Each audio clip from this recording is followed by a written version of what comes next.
Hi friends, welcome back to YouTube channel. അപ്പോൾ ഇന്നത്തെ video ഒരു ജേർണൽ മേക്കിംഗ് ആണ്. വെറും ഇത്ര സാധനം വെച്ചിട്ടാണ് നമ്മൾ ഉണ്ടാക്കാൻ വേണ്ടി പോകുന്നത്. അപ്പം ഇതാണ് എൻ്റെ ജേർണലിൻ്റെ ഡയറി. നമുക്ക് എൻ്റെ ജേർണൽസൊക്കെ നോക്കാം. ഇതൊക്കെയാണ് കേട്ടോ. സത്യം പറഞ്ഞാൽ ഷോർട്സ് ഇടാൻ വിചാരിച്ചാണ് എടുത്തു വന്നപ്പോൾ ഒരു ലോങ് വീഡിയോയും മാറി. അപ്പം കണ്ടോളൂ എൻ്റെ ജേർണൽസ്.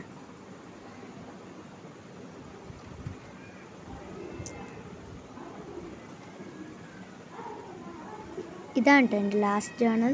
നമുക്ക് ജേർണൽ ചെയ്യാം. ഇത് ഞാൻ ഉണ്ടാക്കിയൊരു സാധനമാണ്, ഹോം മെയ്ഡാണ്. ഇത് ഉണ്ടാക്കാൻ കമൻറ്റ് ചെയ്താൽ ഞാൻ ഉണ്ടാക്കുന്നത് എങ്ങനെയാണ് പറഞ്ഞുതരാം കേട്ടോ. അപ്പം ഇതാണ് എൻ്റെ സ്റ്റിക്കർ നോട്ട്ബുക്ക്. സ്റ്റിക്കറൊക്കെ ഇതിൽ സ്റ്റോർ ചെയ്യാൻ പറ്റും. അത് ഞാൻ വീട്ടിൽ തന്നെ ഉണ്ടാക്കിയതാണ്. അപ്പം ഇതാണ് ഞാൻ ഈലുള്ള സാധനം എടുത്തിട്ട് നമുക്ക് ഒട്ടിച്ചാലും നമുക്ക് നമ്മുടെ ജേർണൽ തീർന്നു, അത്ര തന്നെ മതി നമുക്ക്. അപ്പം ഇത് ഉണ്ടാക്കിയത് തന്നെയാണ് കേട്ടോ. പിന്നെ ഇത് നമുക്ക് എവിടെയെങ്കിലും ടൂറെല്ലാം പോകുമ്പോൾ ജേർണൽസൊക്കെ ചെയ്യാൻ ആഗ്രഹം ഉണ്ടെങ്കിൽ, സ്ഥലം ഇല്ലെങ്കിൽ നമുക്കിത് വെച്ച് കൊടുക്കാം. ഇത് ടു ഡു ലിസ്റ്റിൻ്റെ ആണ്. പിന്നെ നമുക്ക് ആദ്യം ടു ഡു ലിസ്റ്റിൻ്റെ എടുക്കാം. പിന്നെ ഇത് നമ്മൾ പോക്കറ്റൊക്കെ വെക്കുന്ന സ്ഥലമാണ് കേട്ടോ. അപ്പം ഇതെല്ലാം ഹോം മെയ്ഡാണ് കേട്ടോ. പിന്നെ ഇതിൽ ഈ ഒരു സാധനം നമ്മൾക്ക് കീറിയിട്ടൊക്കെ ഒട്ടിക്കാൻ പറ്റും. ഇതിൽ കുറേ ഡിസൈൻസ് ഞാൻ ഉണ്ടാക്കിയിട്ടുണ്ട്. അതിൽ ഇതാണ് ഞാൻ സെലക്ട് ചെയ്തത്. പിന്നെ ഞാൻ ചെയ്യാൻ വിചാരിക്കുന്നത് ഒരു ബ്ലൂ തീമാണ്. അപ്പം നല്ല ക്ലൗഡുണ്ട്. അപ്പോൾ നമുക്ക് ക്ലൗഡിനെ ബ്ലൂ തീമിലാക്കാം. ഈ സാധനങ്ങളാണ് കേട്ടോ ഞാൻ എടുത്തിരുന്നത്. പിന്നെ ഗം എടുത്തിട്ടുണ്ട്.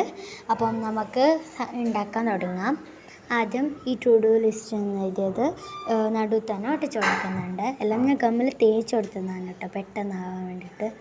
അവ എടുത്തിട്ട് ഒട്ടിച്ചാൽ മതി. പിന്നെ ഇതേപോലെ ഒരു ചെക്കായിട്ടുള്ള ഗ്രിഡ് ലൈൻസ് പോലത്തത് ബ്ലൂ കളർ, അത് അവിടെ ഒട്ടിച്ചിട്ടുണ്ട്.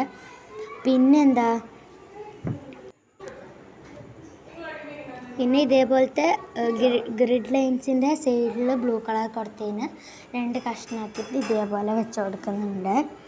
അടുത്തതായിട്ട് ഞാൻ ചെയ്യാൻ വേണ്ടി പോകുന്നത് ഈ ഒരു ഞാൻ കാണിച്ചില്ലേ കുറേ തരം ഡിസൈൻസ്, അതിന് 2 പീസാക്കിയിട്ട് 2 സൈഡ് വെച്ച് കൊടുക്കുന്നുണ്ട്. അപ്പം നെക്സ്റ്റായിട്ട് ഞാൻ ക്ലൗഡാണ് വെച്ച് കൊടുക്കാൻ വേണ്ടി പോകുന്നത്. ഓക്കെ, നമുക്ക് ക്ലൗഡ് നോക്കാം. ക്ലൗഡ് അവിടെയാണ് കേട്ടോ വെച്ച് കൊടുക്കുന്നത്. സത്യം പറഞ്ഞാൽ ഇതൊരു ലോങ് വീഡിയോ ആക്കണം തീരെ താല്പര്യം ഉണ്ടായിരുന്നില്ല. പിന്നെ എഡിറ്റാക്കാൻ ഭയങ്കര മടിയായതുകൊണ്ട് പിന്നെ ഇങ്ങനെ ചെയ്തു. അപ്പം ഇതാണ് എൻ്റെ ലുക്ക്. ഇനി നമുക്ക് കുറച്ച് സ്റ്റിക്കേഴ്സൊക്കെ ഒട്ടിച്ച് കൊടുക്കാം. കുറച്ച് സ്റ്റിക്കേഴ്സ് തന്നെയാണ് കേട്ടോ ഒട്ടിച്ച് കൊടുത്തത്. ഉണ്ടോ, ഇത്രയും സ്റ്റിക്കേഴ്സ്. ഫൈനൽ ലുക്ക് ഇതാണ്. പിന്നെ കുറച്ച് എഴുതിക്ക് കൊടുത്തിട്ടുണ്ട്. അപ്പം ഇത്രയാണ്.